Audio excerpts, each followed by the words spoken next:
A story of silence. But listen closely. Connecting minds. Connecting from Africa for the world. What if I told you the future of clean energy isn't being built in Silicon Valley, but in a forgotten village in West Africa? No billion-dollar tech startup, no foreign aid, no grid, and yet, every single home in that village is powered by solar energy, for free. No power lines, no energy bills, no fossil fuels. Just sunlight, reclaimed materials, and the will of a community that refused to wait for permission. Meanwhile, in so-called developed nations, we're still debating whether clean energy is feasible or too expensive. And here they are, already living in a future we've barely begun to imagine. Sounds unbelievable? That's exactly what the experts said until they saw it with their own eyes.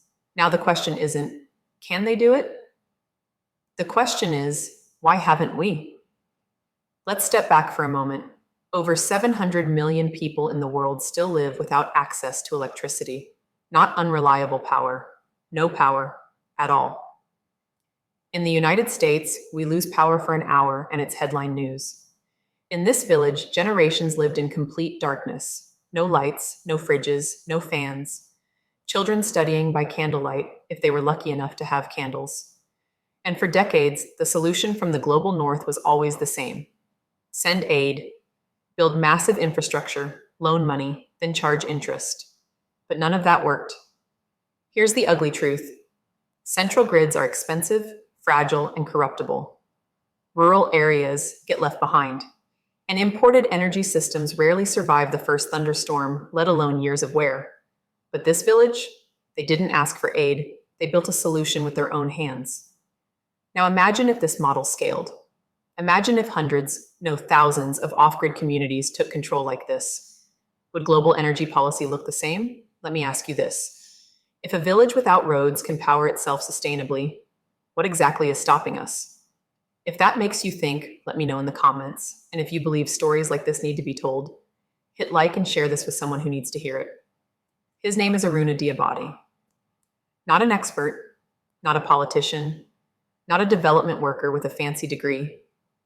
Just a man, born into poverty, shaped by hardship, and, like millions of others, raised to believe that progress only came from outside his village.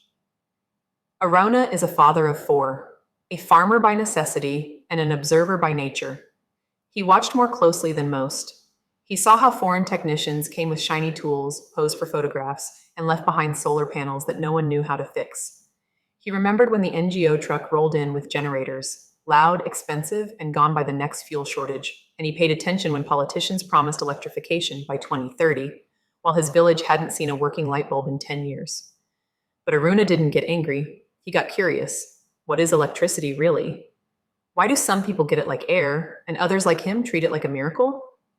He started with broken parts, scrap metal, pieces of old phones and batteries salvaged from trash heaps. He walked 5 hours to the nearest internet cafe, just to Google how circuits work.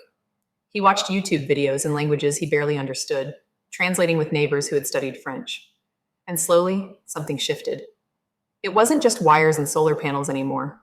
It was the idea that maybe, just maybe, his village didn't need to wait. Aruna called meetings under the mango tree. He explained his plan. Not everyone believed. Some laughed. Others were scared. What if it catches fire? What if the government says it's illegal? But a few listened. A few helped. And on a warm night in late October, the first 3 homes lit up using nothing but salvaged solar panels and secondhand batteries, wired together by a farmer who had never finished school. That moment changed everything. The next week, it was 5 homes, then a block, then a small health center with lights for night deliveries, then a public square with a charging station that worked without fuel. The project spread, not because it was flashy, but because it worked. Quietly, reliably, cheaply. And for the first time in their lives, families sat under lights, not candles. They talked into phones, not walked for miles to deliver messages. Children studied in the evening. Old people slept under fans. No investors, no government contracts, no official permission. Just the determination of one man who refused to raise his children in the dark. But here's the thing. Aruna didn't wake up one morning and decide to become an innovator. There was a moment, a line that got crossed, and it wasn't technical, it was deeply, painfully human. One rainy night, his neighbor's wife went into labor. Complications.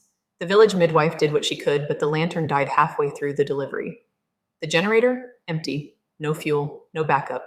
The baby didn't survive. They waited until morning to take the mother to a clinic 30 kilometers away. By then, her condition had worsened. She barely made it. Aruna stayed awake that entire night, watching the dark corners of his home, listening to the soft breaths of his own children, and one question echoed in his head. If light can save a life, why are we still in the dark? That moment broke something and built something new. He didn't just want electricity anymore. He needed to make sure no parent in his village ever had to bury a child because a light went out. So he started small. He found an old solar lamp, pried it open, and spent days understanding how energy moves. He visited a phone repair shop in town, pretending to be a buyer just to watch them work. He mapped out rooftops with a friend, calculated sunlight hours with a notebook, all by hand, all by instinct. He wasn't just wiring homes, he was rewiring a mindset, turning people from consumers of promises into creators of solutions. Now let me ask you this. How many ideas like Aruna's are buried in villages around the world, ignored, underfunded, disbelieved, just because they don't come wrapped in prestige? And how many more children need to die in the dark before we stop pretending that change can only come from above? If this story is making you uncomfortable, good. It should, because sometimes discomfort is the beginning of awareness, and awareness is the seed of action. Leave a comment if this challenged something you believed.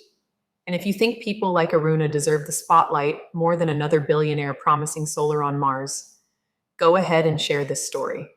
Let's light up the right places.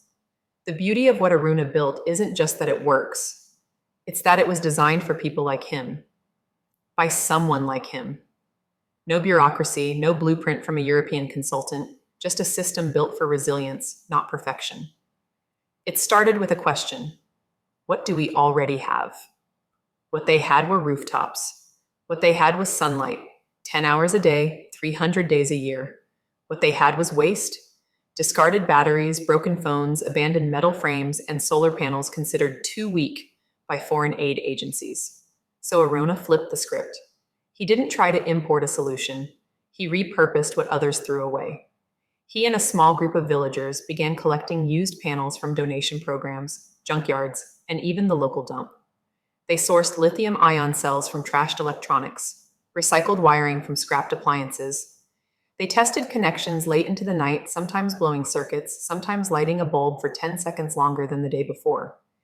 Instead of copying the centralized grid model, they went decentralized.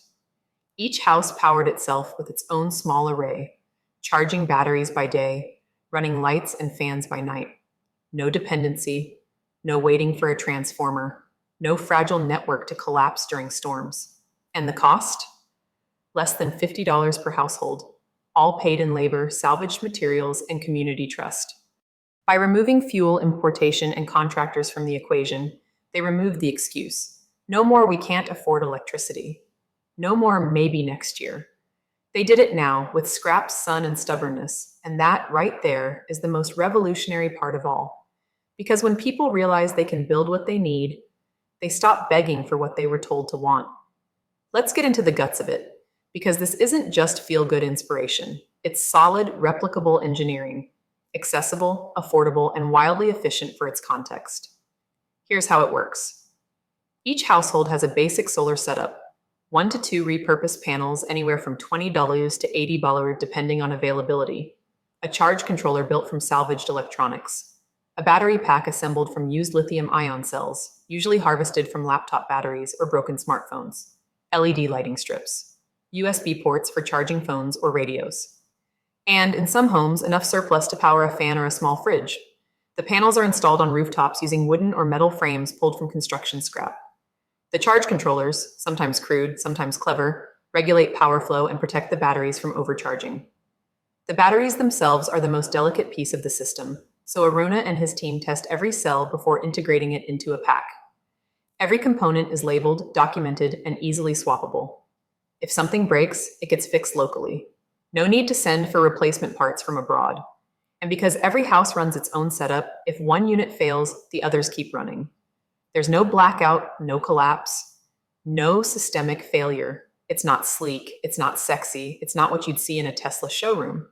But it works. Every single day. In the rain, in the heat. In a world where 10-cent connectors matter more than $10 million contracts. And perhaps the most impressive part? It's being taught. Arana now trains teenagers in the village how to build, install, and repair the systems.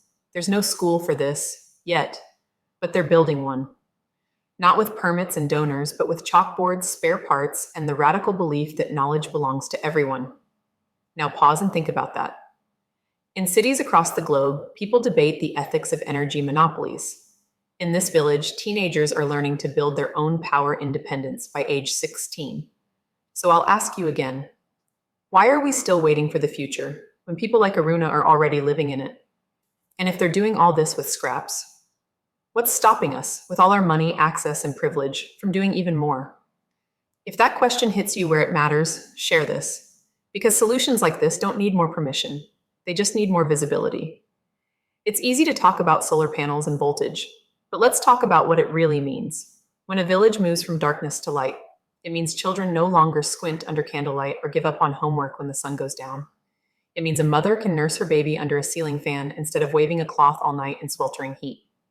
It means that, for the first time, a young girl can walk to the community center after sunset without fear because the street is lit. And it's not just physical light, it's psychological. One villager said, "We used to count the hours of daylight. Now we count the things we can do." The local health post now operates at night. Vaccines are stored properly. Births happen under light instead of shadows. They even have a solar-powered fridge for emergency medication, a luxury once unimaginable. And there's something else. Something no foreign aid ever delivered. Dignity. Before this, many villagers felt left behind, forgotten, dependent. Now they feel like contributors, owners of their own future. There's a visible shift in posture. People walk taller when they're not walking in the dark. They don't just feel electrified, they feel seen. And that feeling, that psychological spark, is often more powerful than any wattage number on a panel. So let me ask you, what's the real definition of progress? Is it GDP growth, imported tech, or is it the moment a community realizes it can build its own future without waiting for the world to catch up? If you believe it's the latter, this story isn't just inspiring. It's a blueprint. Let's talk money, because dignity is powerful, but so is income. Before this project, economic activity after sundown was zero. Shops closed early, food spoiled quickly, phones stayed dead. Work stopped when daylight ended. Now, people are charging phones, running small fans, and even freezing popsicles to sell. Local barbers run solar-powered clippers and stay open late. A tailor uses an LED-lit sewing station to finish orders after her kids go to bed. And this isn't just convenience, it's transformation.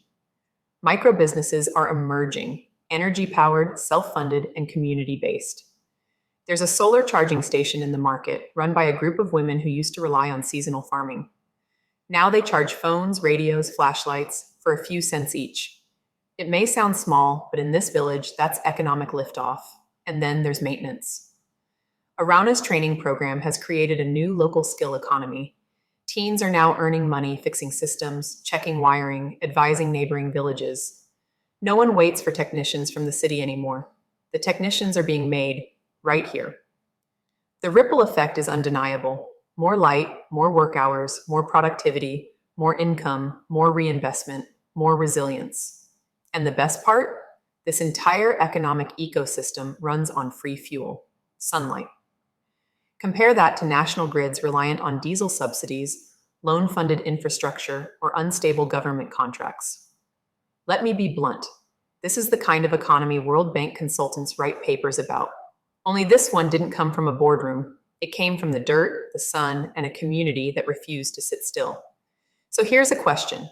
If real development creates jobs, grows income, spreads skills, and reduces dependency, isn't this exactly what every development program claims to want? And if that's true, why is this model not being scaled everywhere? If that question bothers you, say something. Comment, share, make noise, because visibility is the first currency of change. At first, no one paid attention. It was just another village, another forgotten corner of a forgotten country. No headlines, no press releases, just lights quietly turning on where there had only been darkness. But then something strange happened.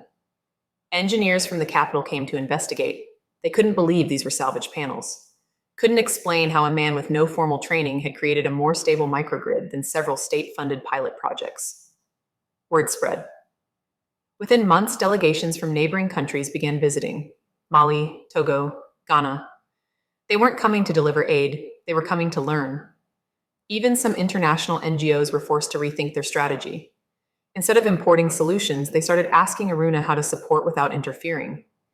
European climate organizations wrote papers calling the model a breakthrough in community-led decentralization. A research team from a Scandinavian university requested permission to study the system, but Aruna declined. He said, "We are not a subject, we are a source." That one line, "We are not a subject, we are a source," hit harder than any white paper.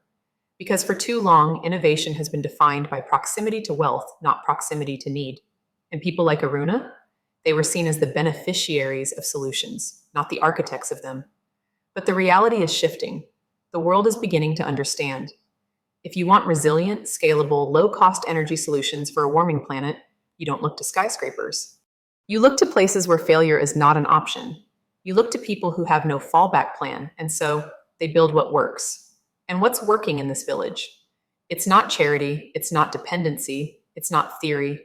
It's the raw, grounded genius of people who solved a 21st century crisis without waiting for 21st century permission.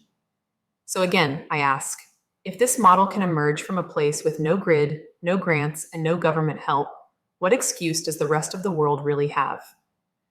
Let's end where we began, with the simple truth: the future of energy is not just about technology, it's about mindset.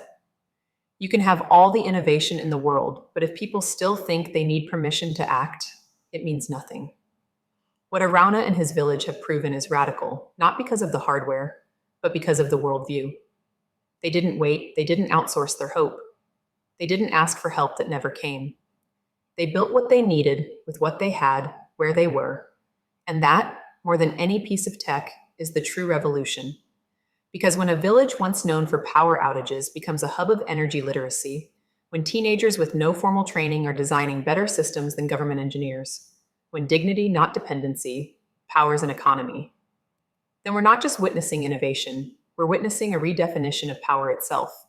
So let me leave you with this. How many other Arunas are out there, quietly building futures in places we ignore? How many stories like this go untold because they don't come wrapped in marketing? And what might the world look like if we stopped looking for heroes in boardrooms and started listening to the ones under solar-lit rooftops? If this story gave you even a flicker of that realization, don't scroll past it. Leave a comment, tag someone, share it. Because while billionaires pitch plans for life on Mars, there are people down here, on Earth, who are lighting up their world. Not with hype, not with money, but with resolve. And sometimes, that's the most powerful energy of all.